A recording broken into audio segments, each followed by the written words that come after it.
Last night, wildly entertaining game. Portland had it and lost it. And Steven Jackson is, of course, joining me. 14 NBA seasons, 4 Warriors, 3 Spurs, 4 Spurs, some Pacers, some Bobcats, some, who cares, rest. Now, let's get into this. You got a big ring there. I was talking about this. I'm not anti-three ball. I'm not. But these are athletes, not slide rulers. And last night, late in the game, Golden State didn't shoot a ton of threes. They went and got buckets. Portland, with a lead, just kept firing up threes. And slowly, the champions just got a bucket. And it's fascinating. I call them manalytics. Men, late in games, get buckets. Yes. I don't care about the math. I think math works over an 82-game season. But I'm watching that game at the end, and I love watching Golden State. They're so smart. When you were playing for the Warriors, take me inside the way the mind works of this, because everybody thinks they're just a bunch of three-ball shooters. They were 8th in the league, and that's with Steph, Clay, and Durant. They were 8th. Analytically, they were 17th compared to Houston 1. Take me inside the brain power of that. Well, the good thing is easy for me because you have to have that dominant player that's at an even kill at all times, that doesn't get rattled. That's Steph Curry. And you played with Duncan and Steph. Yes, and that's what the similarities they have. When you see KD and Draymond arguing, or when you see Draymond mad because he didn't get it past something, you never see Clay in that mix. You never see Steph in that mix. He's always the one on the side at an even kill, focused on the game, ready to make the next play, trying to keep everybody else focused and not really getting involved into the nonsense on the court. You need a guy like that.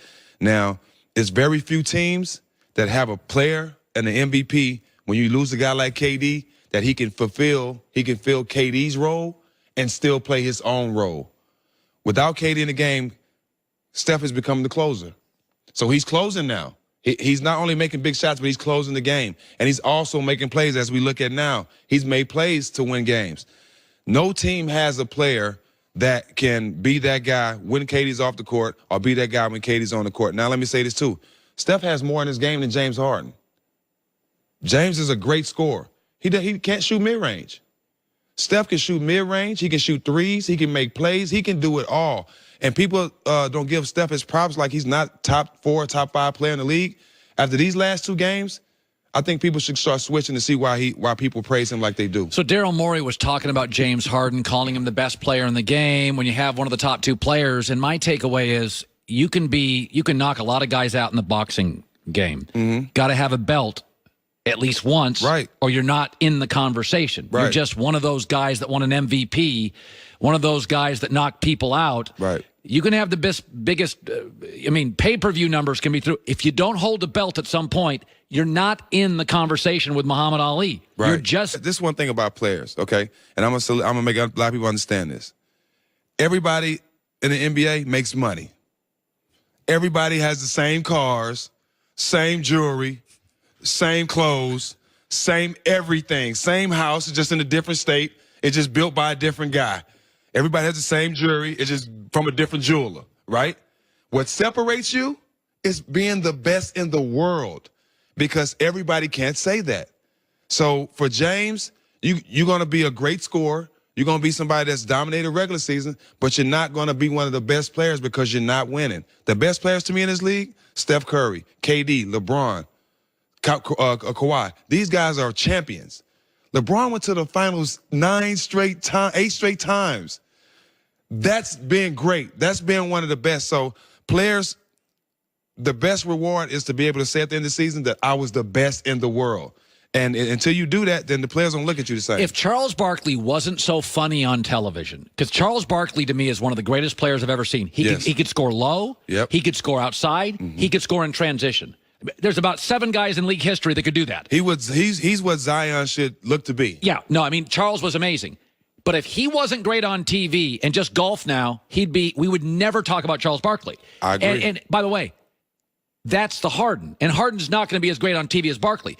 Barkley's made himself relevant, but he would be much less relevant if it wasn't for the fact he has a huge, funny, giving, loving personality. And Karl Malone. Where's Karl Malone now? Right. And he was the second leading scorer of all time. And we don't talk about Karl Malone. We don't talk about him at all because he Ever. didn't win. John Stockton, assist leader. We don't talk about him because he's never won. What do you play the game for? Are you playing for money? Of course, you can take care of your family. But you play to win. You play to be a champion. The narrative has changed of why people play basketball, and it's not the same. And I think more players these days are interested in what the game can do for them than actually love the game and care about being a champion. I feel Steph Curry does. He wants to be the best ever. You know, it's interesting. If you think about, let's think about right now the dynasties in our life. New England led by Brady, Spurs led by Duncan, Warriors led by Steph, at least emotionally. Mm-hmm. Brady, Duncan, Steph. Yes. No nonsense, not big emotion. Coachable. All coachable. And this is what I tell the Baker Mayfields of the world. Dude, all this grabbing your stuff, that's not what endures. Right. If like, Stephen, you just said this.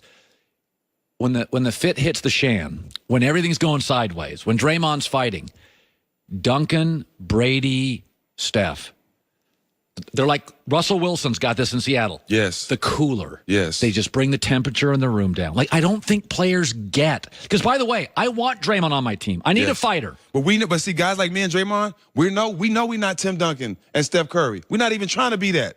But we need a Steph Curry and Tim Duncan on the side of us to make us have the best careers because they know how to pull us back and let us be us when it needs to be. So you knew when you were playing for Golden State or the Spurs that you had the kind of personality that you could be lit. You had a fuse, and you were aware of that. And I used it to my advantage a lot because, to be honest, I started a lot of stuff. I've never been in any fights in games besides the brawl, of course, but in the game, I've never been in a fight. 2 reasons. One, they knew I was going to fight, but they didn't want to lose no money. But 2, I knew that if I pushed that line, that 9 out of 10 of the guys in the NBA would back down. And they did. And I used that to my advantage. So I came into a lot of games with that edge of the attitude where either I'm going to win the game or I'm going to win the fight. And that's the attitude I had every night. And guys wasn't willing to go there every night.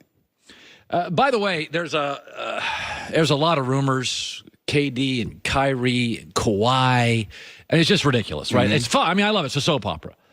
If I said to you, take all these free agent guys, Jimmy Butler, this, there's a million rumors. Right. I just want one. Which one do you feel safest about will happen? Of all the rumors guys moving, if I said, Steve, one. KD. I think KD's staying. That's your strongest.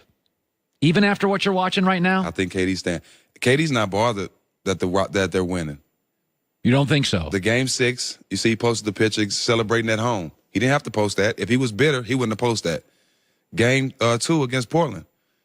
Whitlock said something. Why he didn't post him after Game 1? Well, Whitlock, I hope you're looking. He was at the game, congratulating the team, running down, coming back to the locker room after a big win. He's not worried about that. This is the main reason why. When he comes back, he has the opportunity to be a 3-time champion with 3 MVPs. Only person done that is Jordan, 3 times in a row. He has, at the end of the season, you know the bag he's getting? He's going to get a big bag with a lot of blue strips in it, okay? He's not worrying about nothing. And at the same time, while I'm not playing, while I'm thinking about this big contract and this championship that I'm about to play in, y'all talking about me and I'm not even playing. He's not worried about nothing. He's still in everybody's mouth and he's on the sideline. That's how I want to be. I don't have to be around for you to talk about me. But one thing about it, they're not a championship team today without KD. Yeah, 5 years ago they were.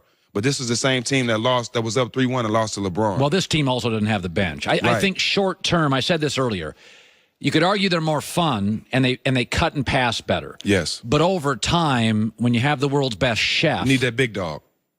For long term. I always said this. I always had this theory.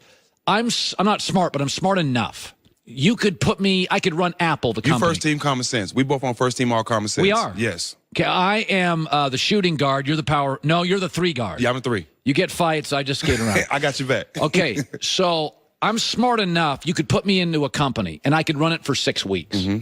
Just common sense stuff. Right. But over 6 months, I'd ruin Apple, and over 6 years, I'd devastate it.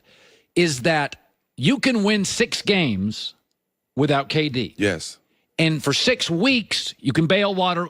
But over the course of 6 months, he is a finisher. The most efficient. And Steph's gonna miss 3 games, and Klay gets sick, and Draymond goes into a 3-week slump. Steph has an ankle problem, and KD's there, and he's the finisher. So you can. There's a lot of times Nick Foles short term won a Super Bowl for Philadelphia. Over the course of 10 years, Carson Wentz is going to win more games. Nick Foles is KD in Philadelphia, though. Well, no, because KD's an all-time player. Nick Foles is so-so. KD's all-time stuff. Nick Foles is okay. Well, he played like KD in those Super Bowls. He played great. big. Yeah. But historically, we all know that over the course of time, you just want more good players in the locker room. Right. But you can do a lot of things in life short term without a superstar. Right. You can do a lot of stuff. Stephen Jackson, veteran newsman John Goulet. No. Turn on the news. This is the Herd Line News. So, Colin, it's pretty clear the Pelicans would prefer not to trade Anthony Davis to the Lakers because, they believe the Lakers kind of manipulated the situation, got him to force a trade, didn't want to deal with him. However, the Pelicans' hatred of the Lakers may actually be stronger than we thought. What? This is according to ESPN's Jackie McMullen, so a very reliable source. Apparently, Gail Benson may have put her foot down about this, the owner of the Pelicans. Jackie McMullen said this: "We've been told, I think, through channels, most of us have heard the same scuttlebutt, that Gail Benson has basically told him, David Griffin, to the Lakers over my dead body." Now, this is what we said 3 days ago, and there was a lot of pushback from NBA sources that David Griffin has a free reign. Gail Benson